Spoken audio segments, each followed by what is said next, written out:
But what does all this mean if the sign of Capricorn is not even present in his own house? Pierre Plantard, then the head of a group called Alpha Galatae, and later the Priory of Sion, wrote in that organization's newsletter, Vaincre, "We do not subscribe to the conventional and erroneous astrology. The stars in themselves exert no influence. They are but reference points in space." The zodiac system promoted by the writers in this publication has 13 signs, which is why our Ouija board includes the same 13th sign that they do, Ophiuchus, the serpent holder.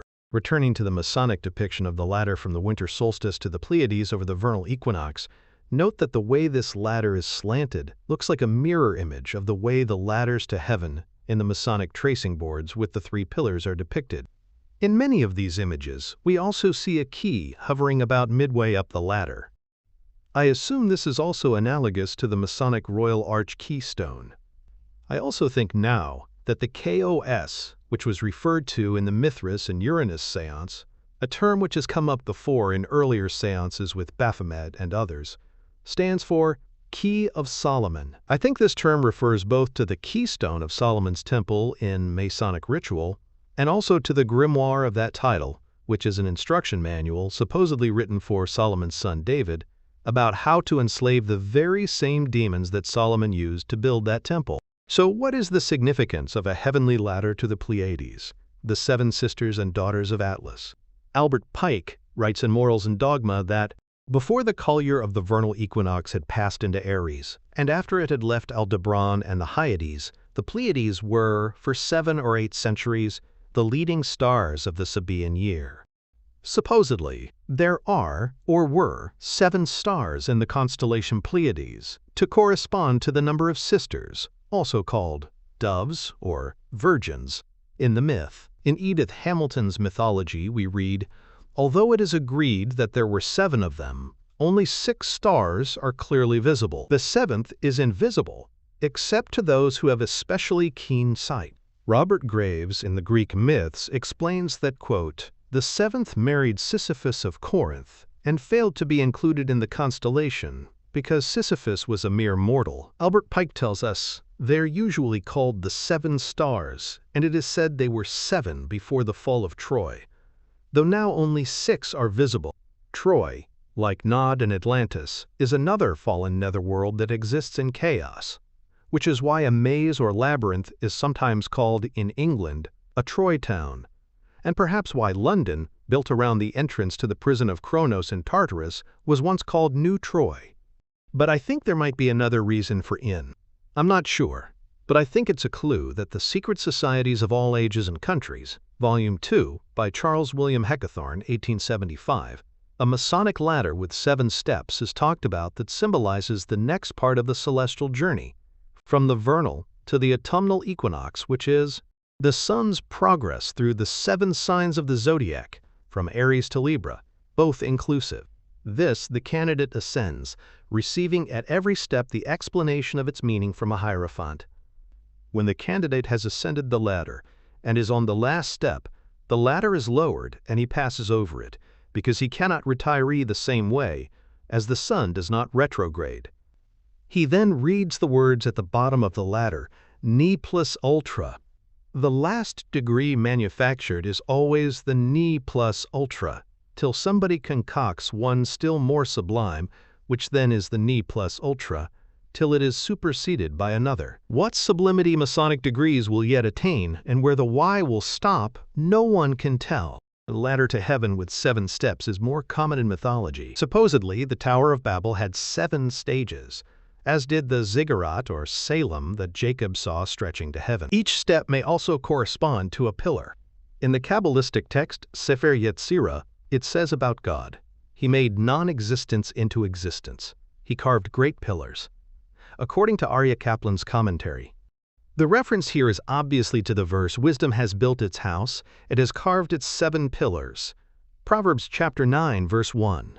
The Kabbalists teach that these 7 pillars represent the lower 7 sephirot. To Jewish Kabbalists, whose system influenced Freemasonry more than any other, things on the outside of physical reality were even more complicated. Their tree of life is usually presented with the following orientation: Kether, the crown, is on top, and Malkuth, the kingdom, containing the 4 elements of materiality, is located on the bottom. There are 8 other spheres of reality in between these two, with 22 paths connecting them, each one associated with one of the letters of the Hebrew alphabet. Then there are 3 additional layers on top of the crown: Ayin, Ein Sof, and Ein Sof Or. These translate respectively to nothing, no limit, and no limit light. Just as the Masonic pillars seem to indicate paths leading to gateways, linking different spatial dimensions, and perhaps dimensions beyond time, so do the pillars and paths of the Kabbalistic tree of life. Kaplan writes, "The 2 pairs, Chesed Gevurah and Tiferet Yesod, are like 2 crossing lines. This yields 4 directions in a 2-dimensional continuum. These 2 dimensions can be represented in physical space. The Tiferet Yesod axis can represent east-west, while the Chesed Gevurah axis can represent south-north. This then yields a 2-dimensional continuum. These, in turn, form a new 3rd dimension, which can be related to the up-down direction. This is the axis linking Netzach, victory, and Hod, splendor. So now we have evidence that the path between Netzach and Hod represents up and down."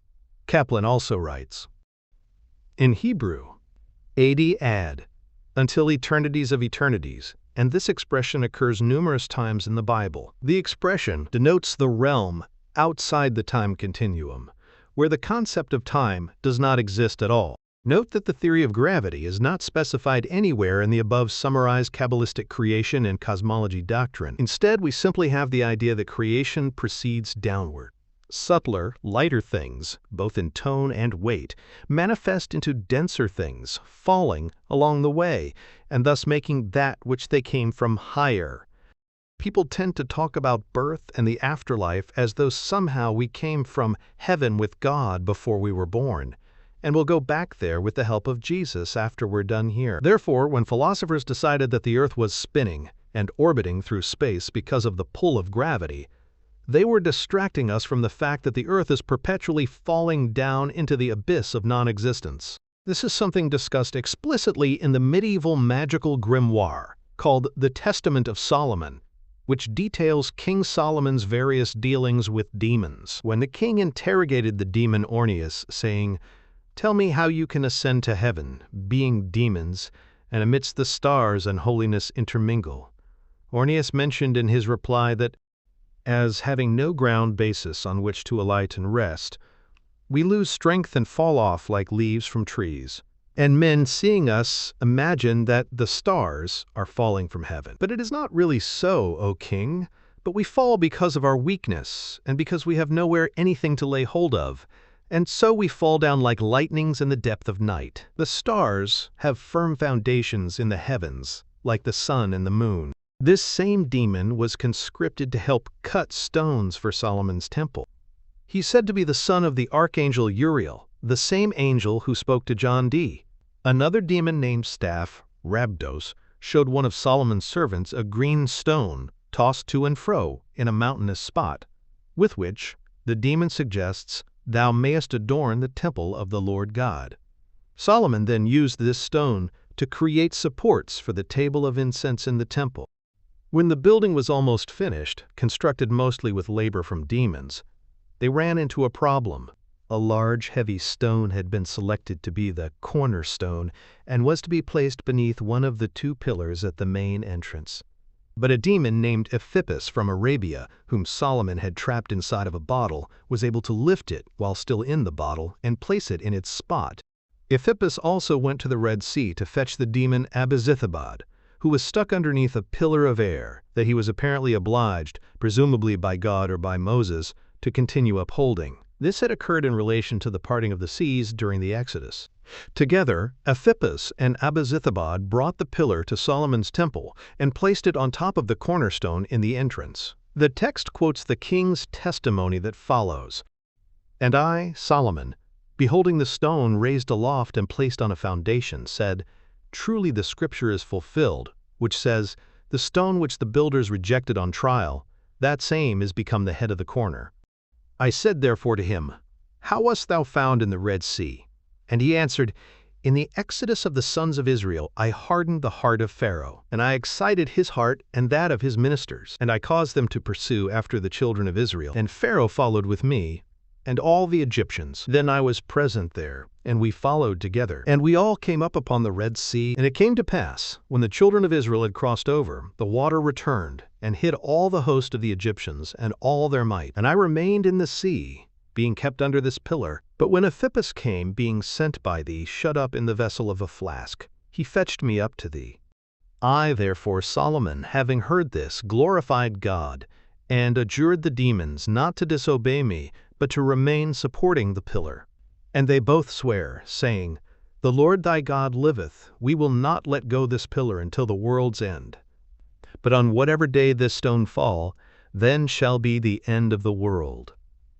It seems that, in the esoteric understanding of demons held by the people who work with them, such as those whom the Testament of Solomon was written for, it is demons who are holding up the pillars of Solomon's temple. We know that, to Freemasons, Solomon's temple represents the world as it was known in Solomon's time.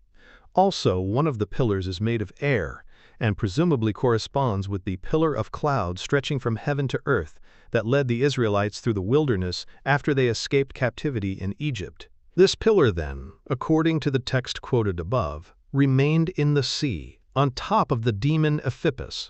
The Red Sea, where this all took place, was not the inlet between Egypt and Arabia, as all historians acknowledge. This sea is described in the book of Exodus as the flood and the abyss. Not only is this the same flood that destroyed Noah's world, but it's also the same abyss that God separated the waters of in order to create the earth. The Bible pretends to tell a chronological history, but every major story within it is another angle of metaphor on the same primeval events, which is not to say that creation hasn't occurred multiple times in different eons. It has. However, this language we use forces us to conceptually separate these events into a time sequence, which doesn't strictly work. That which is created includes time, and therefore the process of creation is not constrained by it. The abyss contains all the possibilities of what can be created. It pre-existed and exists still, but not in the sense of manifested reality. Primeval chaos didn't go away when the light was created. It simply comprehended it not. So Moses, whose name means born from the water, is the same hero as Mithras/Saturn, who used a knife to cut his way out of the womb of the Great Mother, which is a title for the abyss. The Babylonians called this hero Marduk, and they called the abyss Tiamat, very close to the Hebrew word for it, Tehom. They represented it as a fierce dragon that Marduk cut in half. Then, they said, he used its physical remains to fashion physical worlds. I think it's safe to say, then, that this adventure did not take place in Egypt as we commonly think of it, which is why scholars have found no evidence for it and can't make sense of the story geographically or historically. Rather, the tale of the Israelites being in bondage in Egypt is really about a world that was subdued and forced to carry the burden of another world on its shoulders. It is the condition of slavery endured by those trapped inside the womb of the Great Mother. The womb of the Greek earth goddess Gaia was none other than Tartarus, which was hell. It was the same place that people and gods alike were imprisoned and tortured, often by being forced, like Sisyphus rolling the boulder up the hill, to spend eternity trying to perform some impossible task. Similarly, when the Israelites were enslaved in Egypt, they were forced to make bricks without straw. What is the purpose of doing this to someone? It really isn't that much different from life on Earth at present. Many people are employed at a job where the requirements for the position can never be fulfilled. Many have jobs where their employer spends more employing them than is gained from their work. A great many people work doing things that contribute nothing good to others or even cause harm to others. Most people are indebted to others beyond what they could ever conceivably repay. Most of us have physical needs that can never be properly fulfilled, which is a significant factor in determining when we expire. Yet we must keep all of this going. The system we live in demands it. What I suspect is that, just like in film The Matrix, the name of which actually means mother in Latin, where humans trapped inside of a mass illusion are being used as batteries, the womb of the goddess is also her stomach, and those inside provide her with energy. We live in a dream, within which our meaningless efforts generate a charge that's feeding something unseen outside of the dream. The mother is both feeding and digesting her young, a condition symbolized by the Ouroboros serpent eating its own tail. There is no escape from this endless loop prison except to cut a way out, as Kronos did. This is how the first conscious entity, which was self-contained, first gave birth, generating the future out of eternity. Thus, Kronos is remembered as the father of time, whose birth brought time itself into being. That cutting open of the mother from within is remembered as a courageous and creative act that helped us all to be here, instead of inside the mother being eaten. Thus, Kronos, Saturn or Mithras, was worshipped as a form of God, even if he also ate his children and had himself to be overcome by another. But because he escaped the gullet of the mother and cleaved open her womb, we must sacrifice the firstborn in place of the one who escaped. Just as the Lord took the firstborn of Egypt, he required of Israel the firstborn of their animals in place of their child. As it says in Exodus chapter 13, verse 12, "Thou shalt set apart unto the Lord all that openeth the matrix," my emphasis, "and every firstling that cometh of a beast which thou hast. The males shall be the Lord's." Perhaps this explains what the spirits meant when they said that the universe would begin to collapse and fold up if the old sun was not replaced with a new one at the eclipse. In the illustrations to alchemical texts, we find depictions of the death and regeneration of the sun, the moon, and the 5 other classical planets by having the sun impregnate the moon. This is the subject of my novel Genuflect, and the reason why this statement made some sort of sense to me. However, I was still surprised at how the spirits described it to me. In Greek mythology, as soon as he cuts himself out of the womb, Kronos, Saturn, began eating his own children out of fear of being usurped by them. Zeus survived to dethrone his father because his mother fed his father a decoy baby in the form of a stone. The stone was then vomited out of Kronos, along with the progeny that he'd already eaten. Many of these siblings of Zeus correspond to the classical planets. But I think that the mother dragon of chaos still exists, and she's still hungry. I have recently been thinking that the sun, if a crystal, is perhaps a decoy stone that keeps this voracious beast satiated. If so, its role would be just like that of Jesus Christ, said to have taken our punishment in hell for us and to have freed the souls that he found there, just as the siblings of Zeus were freed.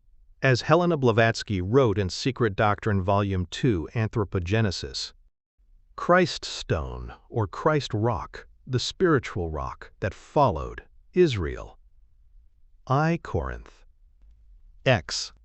4. Became a Jupiter lapis, swallowed by his father Saturn under the shape of a stone. Without him, the abyss would consume everything, beginning with its own tail. The pieces of the serpent that were split to become heaven and earth will reconnect and become one thing that will swallow itself completely. Is this the idea that the blood over intent internet cult has tapped into? These people, spreading their message primarily on YouTube, believe that the Earth is flat, with a hole to another realm at the North Pole in the center of the Earth disk. They say their goal is to bring heaven to Earth and escape the earthly prison through this hole. Are these the children of the castrated Uranus, the severed Ouroboros serpent cut in half so that reality could exist, now eager to be shat out the serpent's tail and swallowed back into the womb of the Great Mother? When Uranus talked about folding up the universe, what was he really talking about? The North becoming the South? The top, up, the realm of heaven, becoming the bottom, down, the realm of hell. That's the sort of thing that it seems to me would happen if you imagined the universe as drawn on a two-dimensional piece of paper, like the Kabbalah's Tree of Life, or any other universe map. If you were to take it and arbitrarily apply it to a two-dimensional map projection of the world, wouldn't that make things that were up, the higher divine realms, into things located in the north? If so, that just so happens to be right where many ancient cultures claimed was the location of the world's biggest mountain, the peaks of which reached up to heaven and housed the realm of the gods. When something's folded up, that means it becomes more compact, just as Uranus showed us the universe shrinking, or rather collapsing, heaven and hell merging with earth again. The realm of the gods was thought by several ancient cultures to be in the north. Now let's consider the direction in which the path of totality for the recent solar eclipse on August 21st, 2017, traveled. From west to east, the opposite direction from that in which the sun is observed to travel from the perspective of someone standing on the surface of the Earth. This confused many people and elicited conspiracy theories from others, those who believe in a flat Earth, those who believe that the universe we're in is a simulation, and/or those who believe that the sky we're currently seeing is a holographic projection. Explanations from NASA were given. I'm not sure if any critics were really satisfied by this explanation. In fact, as of this writing, 4 weeks after the eclipse, dozens of videos are being uploaded to YouTube every day, questioning the authenticity of the eclipse and drawing theoretical cosmological conclusions from the observation of seemingly anomalous phenomena observed during the event. I will link or embed some of the more popular and/or compelling videos on the subject in the space below. I myself have a few observations to share on this subject, as I was lucky enough to live near the path of totality in Oregon, and some friends of mine kindly invited me to camp with them in a prime but remote location where a gathering of 100+ people was being held to observe this event. Several people in our party recorded the eclipse with telescopes that were equipped with video output. We had all been camping there since the night before, and we all noticed intense chemtrails spraying directly above us, starting a couple of hours before the eclipse. Similar activity was reported throughout the eclipse path, and it traveled through the country, creating visual interference to the point where many observers couldn't get a clear view of it at all. Our view of the sun itself at the exact moments of the eclipse seemed clear to us, though. This was the case despite the fact that the spraying continued up to the exact moment of totality. 2 low-flying planes worked in tandem to form a complete oblong square box over the field right next to our group, yes, us specifically, which they completed less than a minute before totality began. The sharp edges of the box rounded out a bit by the time they had finished spraying the final angle of it, but we still had what I would definitely describe as a rectangle floating next to us when the sun became completely obscured. The solar event itself was surreal, a statement that everyone present would agree with, I'm sure. It triggered what seemed like deep emotions linked to ancient ancestral memories that began just before the moment of totality. I was distracted by nerves, trying to make sure that my son didn't keep his protective glasses off a moment too long. This is why I kept looking down every few seconds when everybody else was steadily looking up. That is how I was able to see something that I don't think anybody else noticed. An object directly below the sun, but just above the horizon, present barely seconds before totality. It was really quite large. It somewhat resembled the moon when seen during the day, but it was larger than the moon normally looks and positioned as though it were rising or setting above the horizon, so that I was only seeing its top half. Also, the moon was totally new the night before, so it should not have been visible anyway. And that's without taking into account the fact that its shadow was supposedly the thing that was obscuring the sunlight. Yet when I saw it, I remember assuming that it was the moon, which is why I didn't start screaming, "Hey, look at that!" to everyone else. When I think back on it now, it seems like it also somewhat resembled the supposed Earthrise that NASA claims to have photographed from the surface of the moon. Unfortunately, the battery on my phone was dead, so I couldn't record anything. After totality ended, I was still filled with strange emotions. I began to realize that the moon should not have been where I saw it, or whatever it was. But I didn't want to draw any negative attention to myself, so I only mentioned it to one person. I was quite surprised a few days later when I was surfing through YouTube video critiques of the eclipse and stumbled upon a channel called Son Jones, a Janus-like palindrome. The content producer's whole concept seems to be that we are living in a hypercube, and that the moon, as well as some of the other planets, for instance Jupiter, are reflections of Earth with certain color distortions. His methods of demonstrating his models are crude, but as an armchair theorist, I don't think he's required to provide anything more at this point. Nor must he come up with a comprehensive new theory of the cosmos in order to propose a new angle on the problem based on his observations. I haven't spent enough time on this yet to comment further, but it's a perspective that I will definitely be considering in the future.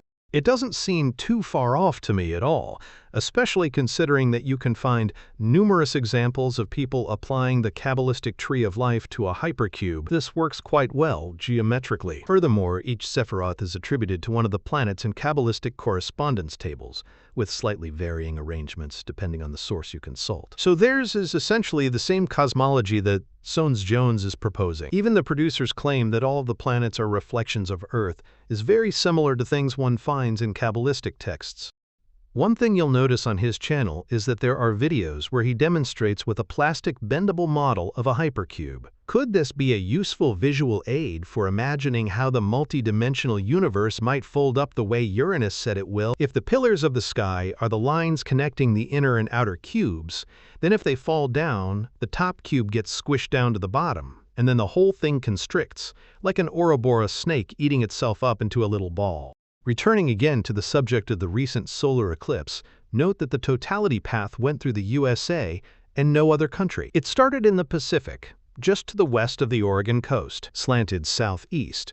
It passed just above Florida and ended in the Atlantic. A month later, a gigantic storm of historic proportions came from the same place where the eclipse had ended, threatening to destroy Florida. In that same general area, just off Florida's tip and underneath the water, there are some ancient ruins that have been named Bimini Road, which some have theorized to be ruins of Atlantis. According to Plato, the first king of Atlantis was a figure named Atlas. The biography he gives the appearance that this Atlas is a separate character from the Titan, who holds up the sky. But in the analysis of Robert Graves found in his book The Greek Myths, he argues effectively that they were in fact the same, which has interesting implications. So too does the fact that, according to 1st century BC Greek historian Diodorus of Sicily, the first king of Atlantis was Uranus. I first noted this fact when I came across a mention of it a few weeks ago in Blavatsky's Anthropogenesis. There she also makes a great many fascinating claims about Atlantis, which I will get into momentarily.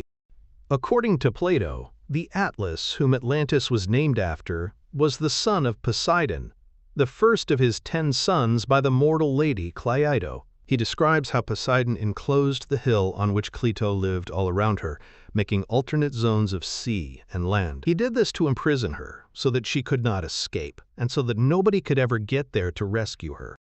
He divided this structure, which he called Atlantis, among the 10 sons he had with Cleito. He made Atlas the chief king and gave him the center portion of land with his mother's house on it, which was the best plot. The other sons received portions of land from the outer rings of the labyrinth in descending order from their birth. They were each given absolute control over their portion, to rule as tyrants over the populace.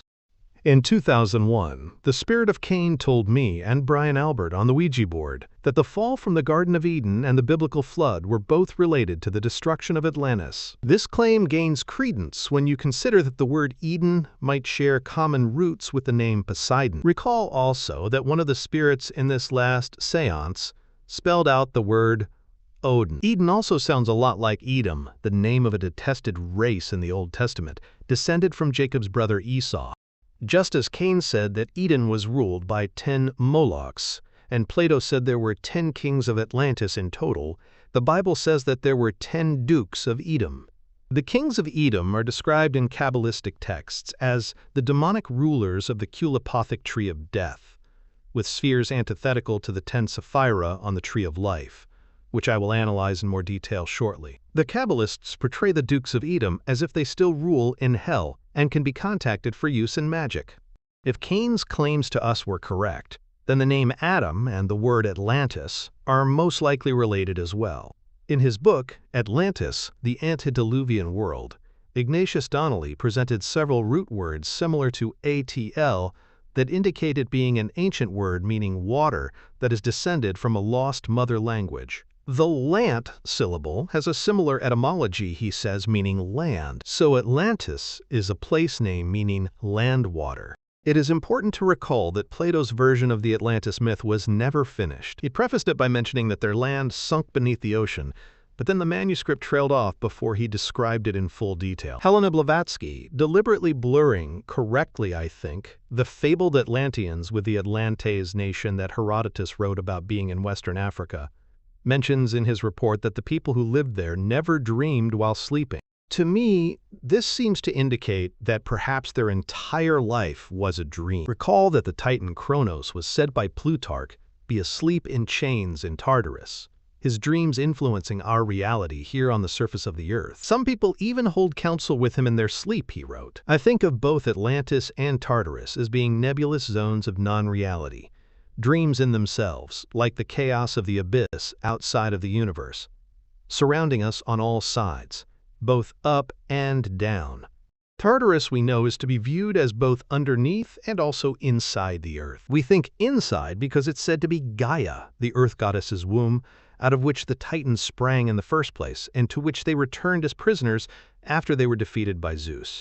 But from what Uranus was telling us on the Ouija board, Tartarus is the chaos surrounding everything that exists. Perhaps what's inside the earth is really a portal leading to it, a vagina leading to a womb of nothingness, from when possibilities and potential take form in solid reality as they are birthed into the earthly realm. It also seems to be a place where things that have been real before are ostracized, to be remembered as fables, but not considered history, alternate forks in a choose-your-own-adventure story.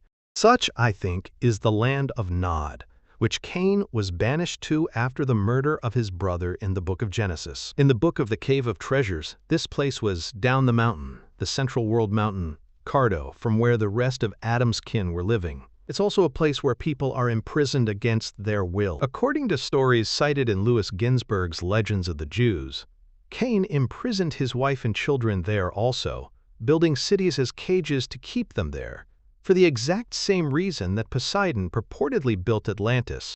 Cain knew only too well that his blood guiltiness would be visited upon him in the 7th generation. Thus had God decreed against him. He endeavored, therefore, to immortalize his name by means of monuments, and he became a builder of cities. The first of them he called Enoch, after his son. Besides, he founded 6 other cities. This building of cities was a godless deed, for he surrounded them with a wall, forcing his family to remain within. But Cain's descendants vanished after the flood, it is implied. None of them made it on board the ark, after all. However, all of his descendants who are mentioned in the Bible have names that are remarkably similar to the first several descendants of Seth, and they are given in almost the same order. It is as if the story of Cain is that of a parallel universe that was cut off prematurely and vanished into a forgotten realm, the land of Nod, covered over by the waters of the flood, just like Atlantis. It seems almost a universal law that such lost, forgotten, nebulous, and vaguely unreal dreamlike places are thought of as being submarine and/or subterranean, fallen down below. This is exactly how the Hermetic Order of the Golden Dawn depicts the fall in the Garden of Eden. They have in their literature 2 diagrams portraying what it was like before and after this calamitous event. In these, the garden seems to be the entire Kabbalistic tree of life, meaning that it's the whole universe. Eve supports Adam, who stands on her head, with his legs crossed like Attis or a dead Templar, while she also holds up the tree's left and right pillars with her hands. Before the fall, this entire arrangement is positioned on top of a 7-headed red dragon, curled up into a ball occupying the lowest Sephira, Malkuth, the kingdom, or the material realm. Each of the dragon's heads has its eyes closed and is resting on a round disc, a menace and Potentia lying dormant, waiting to be awakened. After the fall, the dragon has awoken, gained an 8th head, and its coils are now dominating the lower half of the tree. Each snarling, hissing head is now positioned on top of one of the Sephirotic discs. The highest region on the tree, which the Golden Dawn refers to as the supernal Eden, is fortified against them all, separated from the lower portion of the tree by the flaming sword and the 4 cherubim who stand guard to keep the rest out. Eve, who looks totally pissed off about the whole thing, is now at the bottom of the tree. The disc of Malkuth, which the dragon has now entirely escaped from and surrounded with 2 of his coils, covers the lower half of her body, as if she were either standing behind it or sitting down at a Malkuth table, littered with used, empty dishes that she now has to wash entirely by herself. She's certainly getting no help from Adam, who continues to stand on top of her head, his useless arms now hanging down by his side. Actually, I cannot tell if he's actually standing on her head or just standing on the Sephiroth that appears to be above and behind the top of her head. This is Yesod, the foundation, said to correspond to the moon. Before the fall, the humans are shown standing in front of the Sapphira of the middle pillar, naked and proud in full, vibrant color. After the fall, two Sapphira act as fig leaves for them, hiding their nakedness. Malkuth hides Eve, while Tifereth, beauty said to correspond to the sun, hides the middle of Adam's body. Therefore we are being shown Adam now clothed with the sun, with the moon at his feet, exactly how the figure of Virgo and a certain pregnant woman in the book of Revelation are depicted. This very same figure, overtly sporting a shining golden sun in front of her body while standing on a white lunar crescent, is shown with wings occupying the supernal Eden by herself in front of the rainbow-colored rings that fill in the rest of that topmost Sephirotic circle on the diagram. After the fall, the woman clothed with the sun in the supernal Eden has split off into the three persons of the Trinity, who have all turned monochromatic, and the rainbow-colored circles that filled the background before have disappeared. Furthermore, the dragon is now pink, not red as before, and so is the flaming sword that protects the highest sphere. This color is also seen on two of the cherubim. The sun, presumably the Hyper-Uranian sun, which was before so central to Upper Eden, is no longer shown in that uppermost Sephiroth. I have to think the abundance of the color pink on the Tree of Life is related to the fact that the sun and the rainbow-colored concentric discs are gone from the supernal Eden. After all, modern science claims that pink light is an illusion that our brains create to process light beyond the visible spectrum. When the visible colors are plotted out on a circle rather than a horizontal line, there's a gap where pink is. It doesn't really exist. This space is opposite on the color wheel to the space occupied by the color green. This is the color of the aurora borealis and the green ray that is sometimes seen to appear on top of the sun. It is associated in legend with the Hyperborean sun and the Hyper-Uranian sun. The motivation of those trapped below, like demons in hell, or like the Cainites in the Book of the Cave of Treasures, is to bring those who have usurped them down as well. Before the fall, the subjugated dragon is asleep, dreaming of the day when he will awaken, overcome the man, drag his woman down to hell, and penetrate the supernal Eden once again. The Golden Dawn's literature said that this was accomplished by tricking the woman, who was supporting the entire tree above her, to stoop down to pick up some fruit beneath her. This is what caused the lower part of the tree to fall into the jaws of the waiting dragon heads. The woman clothed with the sun in Revelation also had a dragon waiting to devour her child. We are seeing the illustration of those verses in these Golden Dawn diagrams. The sun covering her womb in the supernal Eden is the child Jesus. After the fall, the dragon has devoured it. This happened when Christ descended into Hades, the belly of the beast. That's how it gained the additional 8th head. But I think it was only temporary. Eventually, the tree will be restored again, and the sun will shine in Eden once more. But it's never really done. This is the continuous loop connecting the end of the world to the restoration of paradise, the war between God, man, and the devil. As Baphomet told me on the Ouija board in 2003, has happened both in the past and in the future simultaneously. He told us that this war was over now, because now is really soon. Events in the garden and events at the end are taking place presently from his perspective, which is outside of time. These events in particular are closer to the outside of time because they are closer to the edges of reality. Just like there's a gap between the ends of the visual spectrum when it is plotted on a circle, the Earth timeline can be turned into a circle, with a space between the beginning and the end where eternity rests. I think we go through this process over and over again. It's the death and rebirth of the sun as the devil pulls it down from the sky in vengeful anger, and it's a ritual that all of creation does forever into infinity. Let me take you down to hell where I've been. 'Cause I'm going to the first cause. Strawberry fields, source of the fake pink light.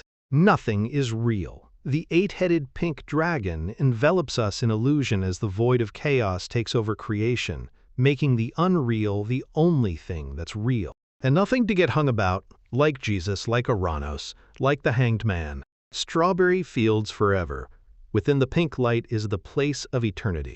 Those who have fallen are obsessed with taking down those who are above them. Returning again to anthropogenesis, Blavatsky quotes Herodotus saying that those of Atlantes were known to daily cursed the sun at his rising and at his setting because his excessive heat scorched and tormented them. She then quotes her own, presumably channeled commentaries, stating, "They, the sixth subrace of the Atlanteans, used magic incantations even against the sun, failing in which they cursed it." The sorcerers of Thessaly were credited with the power of calling down the moon, as Greek history assures us. This fits right in with the subject matter of genuflect, as well as the depictions of Baphomet discovered and reproduced by Joseph von Hammer-Purgstall in Mysterium Baphometus Revelatum, which he believed to be actual Templar artifacts. On those we see Mete, a hermaphroditic, and thus more accurate to the original, version of the Persian Roman goddess Cybele,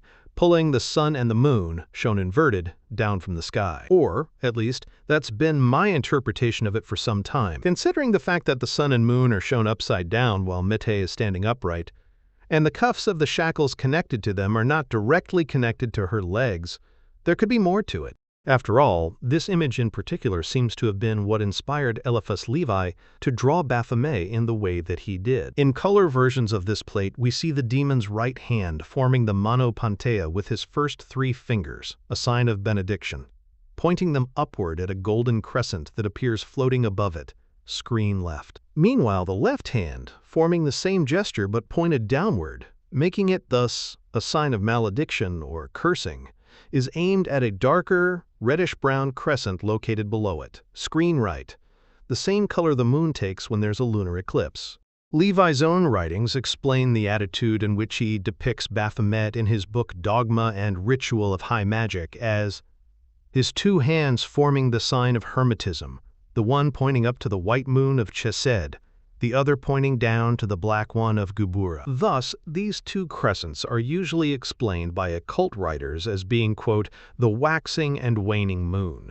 However, consider the fact that in the color version of the picture, one of the crescents resembles exactly what the sun looks like during the solar eclipse, and the other one has the same color as an eclipsed moon. It seems to me that this picture is telling us something about the nature of these celestial events. Also, it seems that the symbolism is connected to the original Templar depiction of Mete found by Hammer-Purgstall. The sun and moon both being eclipsed simultaneously is equivalent in symbolism to them being pulled down and/or overturned, as we see in the Mete image. Worthy of note here is the fact that other idols of Mete, reproduced by Hammer-Purgstall, are covered with depictions of the patterns of multiple crescents of sunlight that appear on the ground, and other things during a total solar eclipse, called shadow bands. Then think about exactly what Herodotus said about the people of Atlantis, whom Blavatsky equates with the Atlanteans. He said that they tried and failed to control the sun. This is perhaps what Baphomet is trying to do, with his upward-pointing hand raised towards it in a spellcasting gesture. But they were successful in bringing down the moon, which is perhaps what Baphomet is doing with his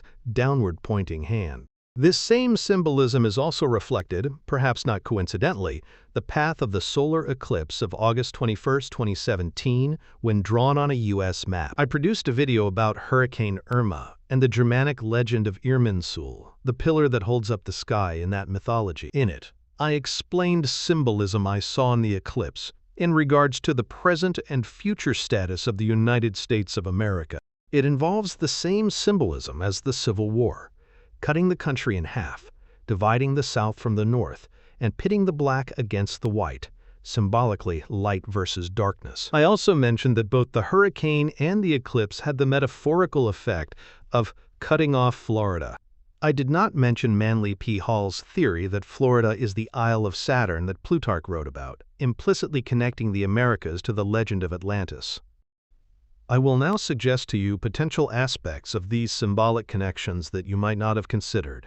To me, the eclipse represented the same gesture that takes place at the culmination of the rooftop sex ritual in genuflect, when the character representing the old sun is forced to bow down to the new sun. I see this encoded in several aspects, including the slanted path of the eclipse itself when plotted on a U.S. map, which brings to my mind a figure on bended knee. I see the United States half genuflecting on one knee only to something that has dominated it. This is the position that Shu, the Egyptian equivalent to Atlas, takes when holding up the sky. This is directly relevant to America's probable role as both the old and new Atlantis. Basically, the idea is that just as Atlas purportedly upholds the heavens, Atlantis, as a fallen realm, is now holding up a realm built on top of it. Blavatsky makes some interesting points that seem relevant here, citing the work of 19th-century Irish scholar Sir Theodore Martin. She writes, Atlas is said to have been compelled to leave the surface of the earth and join his brother Iapetos in the depths of Tartarus. Sir Theodore Martin is right in interpreting this allegory as meaning Atlas, standing on the solid floor of the inferior hemisphere of the universe and thus carrying at the same time the disk of the earth and the celestial vault, the solid envelope of the superior hemisphere. Mémoire de l'Académie des Inscriptions, page 176. For Atlas is Atlantis, which supports the new continents, and their horizons on its shoulders. Perhaps then you can imagine what went through my mind when, for the second year in a row, the Masonically significant date of September 23rd was marked with public reenactments of the morning ritual that Masons do for their imaginary hero, Hiram Abiff, a stand-in for the demons who are said to have built it. I am, of course, referring to the kneeling protests that started the football seasons both this year and last, but appear to have much more momentum this year. September 23rd is the date on which Freemasons observe the autumnal equinox, marked as the date on the screen right pillar on their royal arch tracing boards, and the vernal equinox marked off on the screen left pillar, with the keystone joining them at the top of the arch, or sometimes shown removed, to let in the rays of the hyper-Uranian sun. It's also the date that the ladder of 7 steps leads to, according to The Secret Societies of All Ages and Countries, Volume 2, by Charles William Heckethorn. But there's much more, for September 23rd is also the date on which Freemasons observe the martyrdom of Hiram. The Masonic ritual revealing the mysteries of Hiram involves half genuflection to his body, lying dead in a shallow grave.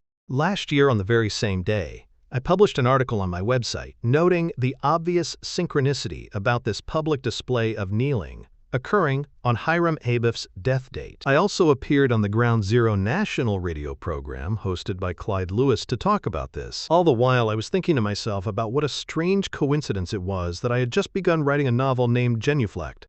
Well, I surely did not anticipate that they would be doing the same thing again at the beginning of football season this year, making the kneeling protests the top headline in all major newspapers once again on September 23rd.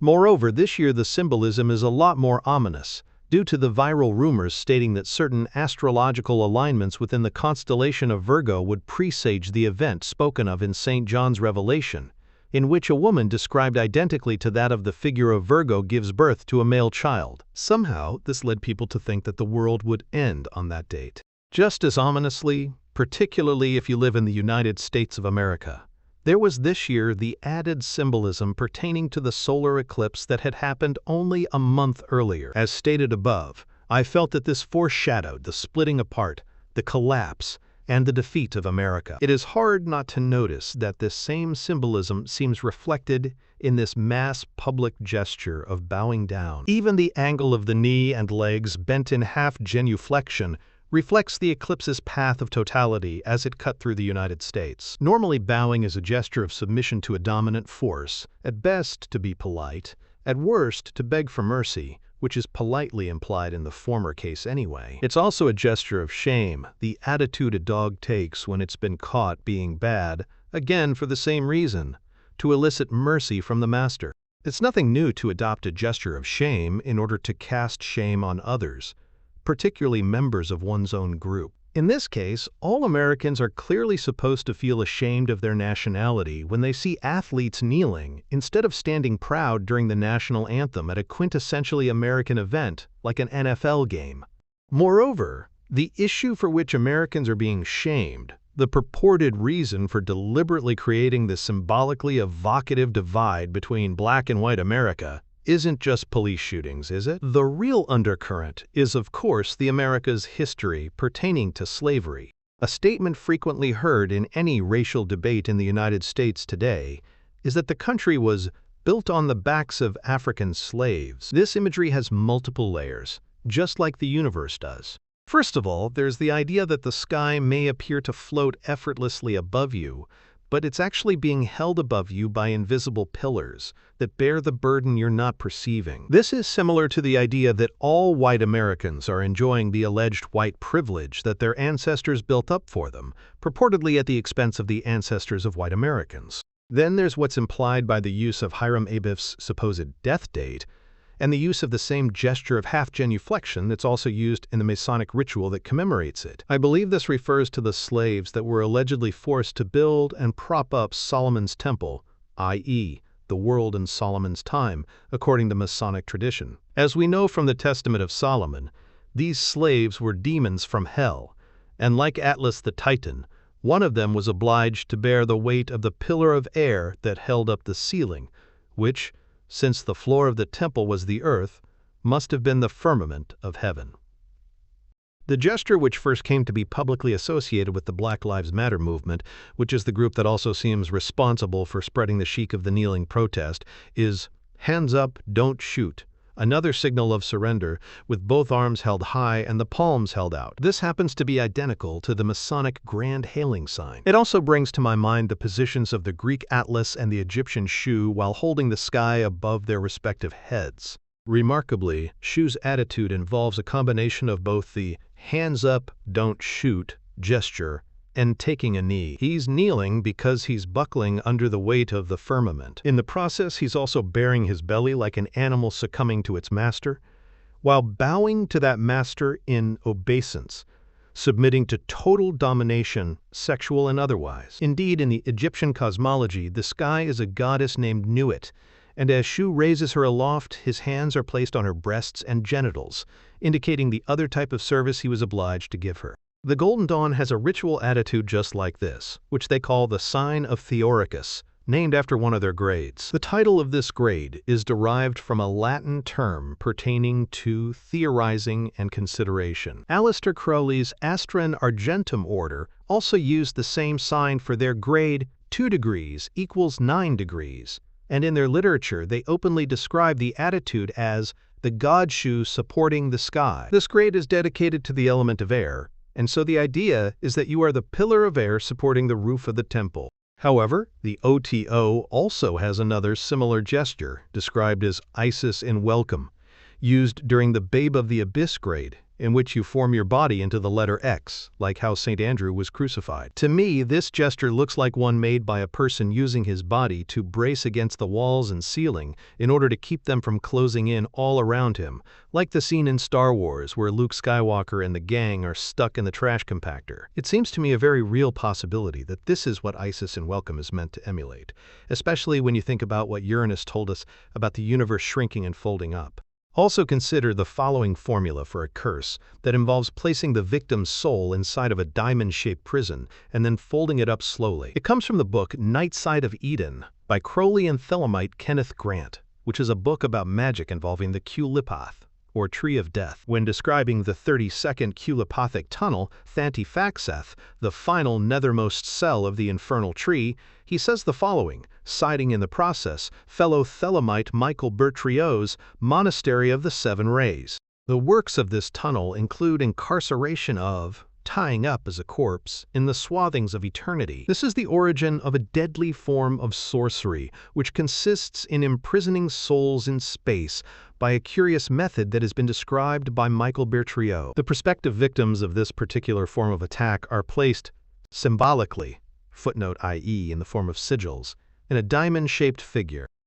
To intensify their confinement, mentally you will fold the diamond into the triad, so that two persons will struggle to occupy each of the three remaining angles of this form, which each have enough magical space for only one person. This will cause their objective conflict as they fight to occupy the same psychic and mental situs. By this method, many enemies have died of occult suffocation, because they have been cut off from cosmic vitality by means of the magical walls of innermost space.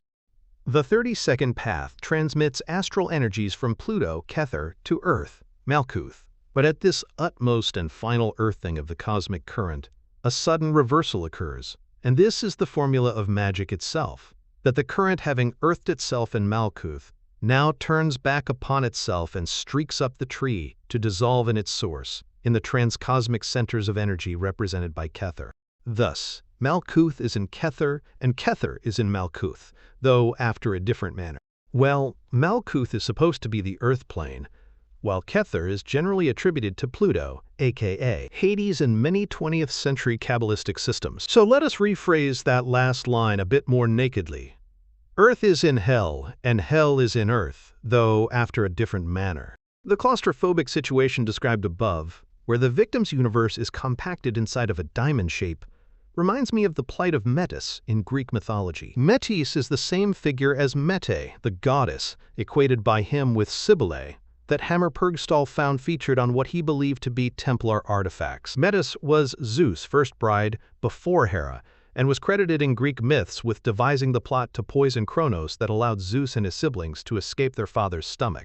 After they married and Metis got pregnant, Zeus became aware of a prophecy that a child of his born from Metis would usurp his position as king of the gods, just as he had done to his father, and as his father had done to his grandfather before him. So he swallowed Metis whole, just before she could give birth to their daughter. So Athena was born within the body of Zeus, and she later had to be released through a hole in his head because she was making too much noise in there. Metis, however, purportedly remained inside him, where she was forced to give him advice on how to be a wise ruler, since her name means cunning, prudence, and wisdom. Some Greek depictions show her standing underneath his throne as he sits upon it, as if propping him up with her head and feet. It perfectly depicts the original position of a wife, which is as a slave to her husband, created by God to be his helpmeet. Genesis chapter 2, verse 18. This is why, in the Golden Dawn diagram of Eden before the fall, Eve stands on the bottom supporting the whole tree, while Adam stands on her head. It seems appropriate, then, that the Isis and welcome gesture is officially named the sign of Moulier, after a 14th century Anglo-French word that translates to both wife and born in wedlock. Dictionary.com says, a tone of contempt often attaches to Moulier and its derivatives. Wiktionary.com says that mulier means woman in Latin from mulier, meaning softer, weaker. Comparative of mollis, soft, tender. This brings to my mind the she-goat Amalthea, who is said to have nursed Zeus when he was a babe in exile, whom he afterwards sacrificed, making a buckler out of her skin. Her name is translated as tender, as this word originally meant nurse in English. These connections with the life of Zeus and his relationship with his surrogate goat mother seem to go along with the fact that Crowley also labeled the sign of Moulier as the attitude of Baphomet. In the Book of Thoth, Crowley wrote that Baphomet's pictorial correspondence is most easily seen in the figure of Zeus Aranothelus. I could not find any other examples of Aranothelus use anywhere, but I note that it is very similar to Arsenothelus, a word meaning hermaphrodite, that is used in Hammer Purgstall's Mysterium Baphometus Revelatum. Crowley was clearly quite familiar with this text, but could have easily misread this word, and those copying him would not have known any better. The point is that this shows the connection between this hand gesture, similar to the raise the roof sign used by rap musicians, Metis, the queen mother goddess as the slave of Zeus, and Baphomet. Baphomet is a goat with breasts, and Zeus was suckled from the breasts of a goat. Baphomet is a hermaphrodite called the goat with 1,000 young, and Zeus is a hermaphrodite who gave birth to his own daughter. And just as Baphomet may have been the demon who built and upheld Solomon's temple, Zeus forced his female counterpart to hold up his throne. On the cover of Manly P. Hall's book, The Secret Teachings of All Ages, there is an illustration showing a young male Egyptian standing on top of a pyramid with no capstone, just like the one found on the Great Seal of the United States, featured on the back of the $1 bill. He is making essentially the same gesture, with his arms and his eyes raised up to heaven. In his left hand he holds an ankh that shines at the top like a magic wand. The same picture is found in the middle of the book, with the following explanation. In this picture is concealed the allegory of the lost word. The master mason, having completed his labors, becomes a worker on a higher plane than the one in which the ordinary builder is permitted to work. The master mason becomes the capstone of the universal temple. But did Solomon's temple ever even really exist in physical reality? Considering what I told you before about Russian researcher Anatoly Fomenko's research into the potential falsehood of the chronology of history and the fakeness of all ancient history, I am quite skeptical. When it comes to the Holy Land over which people have been fighting for centuries, they may all be projecting a mirage onto a barren landscape. In The Key to Solomon's Key by Lon Milo Duquette, Thomas L. Thompson, professor of Old Testament, University of Copenhagen, is quoted as writing, "In writing about the historical development of Palestine between 1250 and 586 BCE, all of the traditional answers given for the origins and development of Israel have had to be discarded. The patriarchs of Genesis were not historical. The assertion that Pauls Winlieg Booz was already a people before entering Palestine, whether in these stories of Joshua, has no historical foundation. No massive military campaign of invading, nomadic Israelites ever conquered Palestine. There never was an ethnically distinct Canaanite population whom Israelites displaced. There was no period of the judges in history. No empire ever ruled a united monarchy from Jerusalem. No ethnically coherent Israelite nation ever existed at all. In history, neither Jerusalem nor Judah ever shared an identity with Israel before the rule of the Hasmoneans in the Hellenistic period.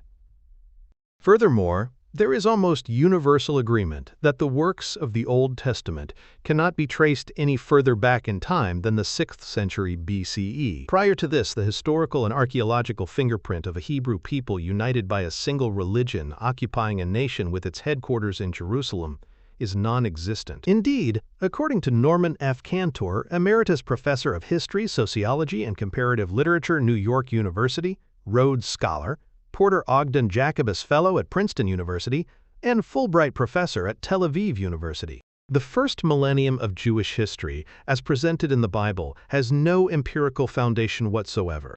Perhaps when Hall talks about the master mason working, quote, on a higher plane, he means working in a dimension in which one's works are not necessarily visible. Maybe that's why the capstone is missing.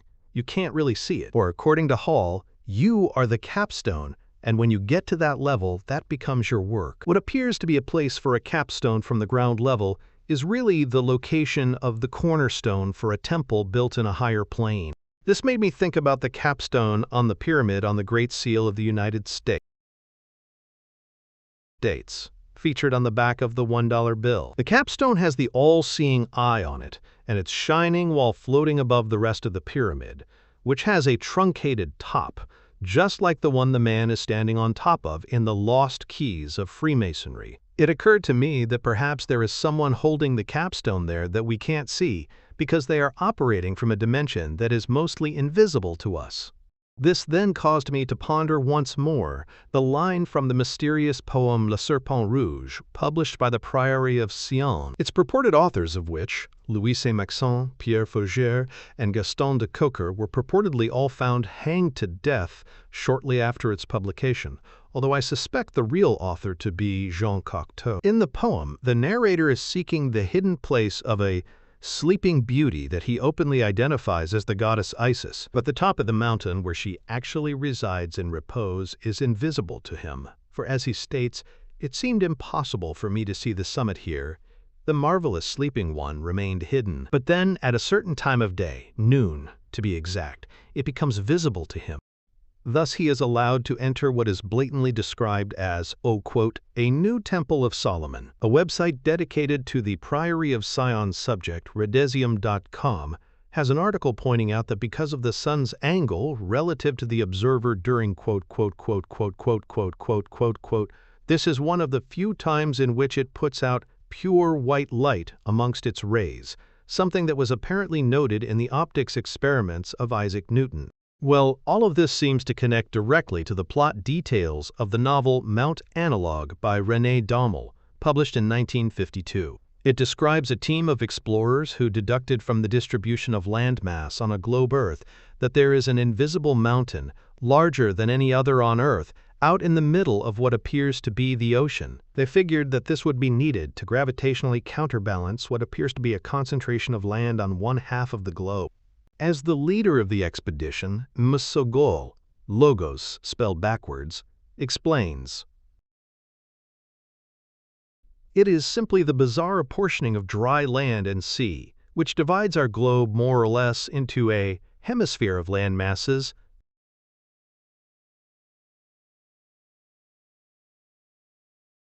by analyzing the Earth's land masses and drawing meridians through them.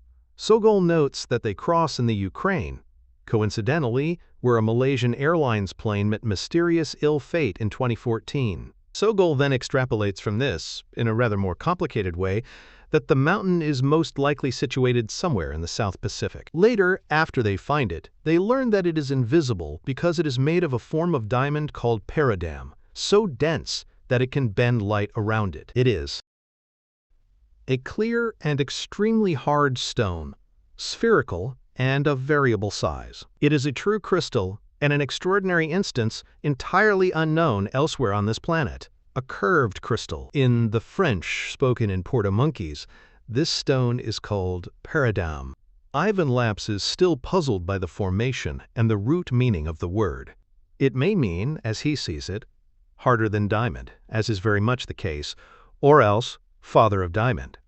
And some say that diamond is in reality the product of the disintegration of peridam by a sort of squaring of the circle, or more exactly, cubing of the sphere. Or else the word may mean Adam's stone, and have some secret and profound complicity with the original nature of man. The stone is so perfectly transparent, and its index of refraction so close to that of air in spite of the crystal's great density, that the inexperienced eye barely perceives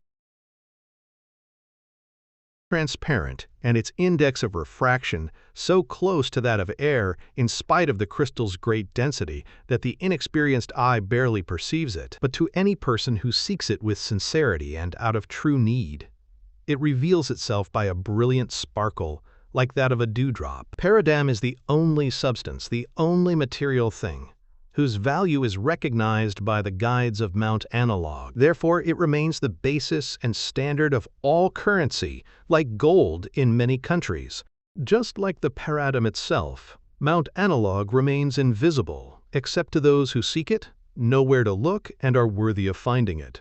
High up and far off in the sky, above and beyond all the successive circles of rising crests and whitening snows, in a dazzling brilliance the eye cannot bear, made invisible by excess of light, Mount Analog lifts its ultimate peak. There, on a summit as pointed as a needle, broods the solitary being that occupies all space. Up there, in the rarefied air where everything freezes, subsists the crystal of ultimate stability. Up there, unprotected from the sky where everything burns, subsists the perpetual incandescence. There, at the still center, resides the being who beholds each thing accomplishing its beginning and its end. And now we have landed on the unknown continent, this kernel of higher substances implanted in the Earth's crust, protected from the eyes of the curious and the greedy by the curvature of its space, like a drop of mercury, impenetrable by virtue of its surface tension to the finger that seeks its center. The manner in which the mountain reveals itself to them is similar to how the narrator in Le Serpent Rouge discovers the chut, hidden summit, of his sought-after holy mountain. It happened during a certain time of day, specifically, just as the sun was going to disappear over the horizon. On the island, the horizon is a bit different than elsewhere on Earth. As the narrator describes it, it rises perceptibly from dawn to noon following the sun, then sinks from noon to dusk by an optical phenomenon Sogol is racking his brains to figure out. Their cameras don't even work there because of the alleged gravitational effect of the mountain on the light. Amazingly, to bolster the claim that the cause of the seeming optical displacement is gravity, the narrator cites an observation made by astronomers during a solar eclipse. He says, "Now suppose that this invisible structure around the continent repels not only so-called material bodies, but light rays as well. The navigator aboard the ship will sail around it not only without touching it, but without even seeing it. I imagine that a body does in fact exercise a repellent action of this kind on rays of light which pass close to it. This fact, predicted by Einstein, was verified by astronomers Eddington and Cromwell on the 30th of March 1919 during a solar eclipse. They established that a star can still be visible even when, in relation to us, it has passed behind the solar disk. That date of March 30th just so happens to be the date on which the pre-Easter rape and murder rituals in my novel Genuflect begin, for the purpose of causing the death of the sun, and in the story, several solar anomalies are created by doing this, making for a spectacular show in the skies over the city of London. It's also just a day before the date on which John Dee published Monas Hieroglyphica. Furthermore, the alleged bending of the light of the stars during a solar eclipse is seen by flat earthers as evidence that of the correctness of Einstein's general theory of relativity, but of the idea that the cause of eclipses has not been adequately explained by science. Curiously, the date given in Mount Analog for when this solar eclipse and optical experiment took place in 1919 is incorrect, either because of an error or because it hides a secret message. The actual date of these events was May 29th of that year, not March 30th.